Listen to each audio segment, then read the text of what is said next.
Creamy keyboard sounds are insanely popular. Just this one simple typing test alone has over 4 million views, all because of the sound. But this creamy sound profile must be really hard to achieve because people email me all the time about what the best creamy switch is. Which got me thinking, if the creamy sound is so popular, shouldn't it be easy to get switches to build a creamy keyboard? But after digging in, I realized it's not as straightforward as that. You see, some switches literally have creamy in its name, but it still doesn't actually sound creamy, which naturally confuses people. As someone who has tried over 400 switches, I always had an answer when a customer asked what kind of switch they wanted, from clacky to thocky to silent, but I realized I had a hard time recommending a creamy option. And seemingly out of nowhere, these Sakuras showed up and instantly became a fan favorite. So I decided to dig deeper into the Sakuras to discover how they accomplished what no other brand was able to do. We'll put up the sound test in a bit, but my first takeaway is that a big component behind the creamy sound comes down to material. To be more specific, it comes down to a surprisingly simple variable: hardness. Pick a material that's too hard and the switch sounds loud and bright, too soft and it sounds deep and dull. The Sakura V2 uses a POC top housing, which contributes a slightly hollow character, while the nylon bottom housing, a softer plastic, adds depth with its naturally deeper sound signature. Stack these two together and you get the ideal balance for a creamy profile: deep but not muted, warm but not dull, and absolutely not bright or clacky. It's got that satisfying chocolate bar snapping in half sound, and it's almost entirely a function of those two materials playing off each other. But the material blend is only half the story. The same plastic blend can sound completely different from one manufacturer to another, and the reason is the molds. Let me demo two switches that have identical materials on paper but sound completely different.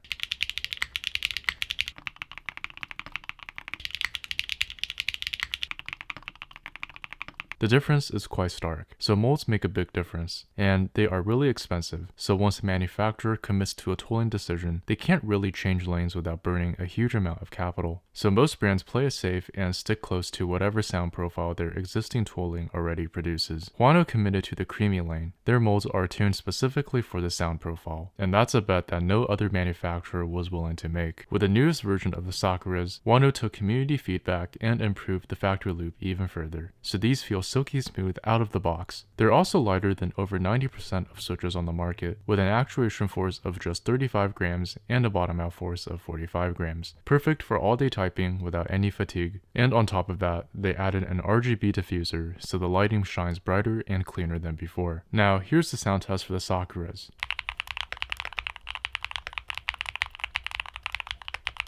I think if there's one thing we can be certain of, it's that the Sakura's creaminess is far from an accident. If a well-engineered creamy switch is what you're after, then these are the best option. But if you want to explore my favorite thocky switches of the year, make sure to watch this video here. For now, thank you so much for watching, and I'll see you guys in the next one.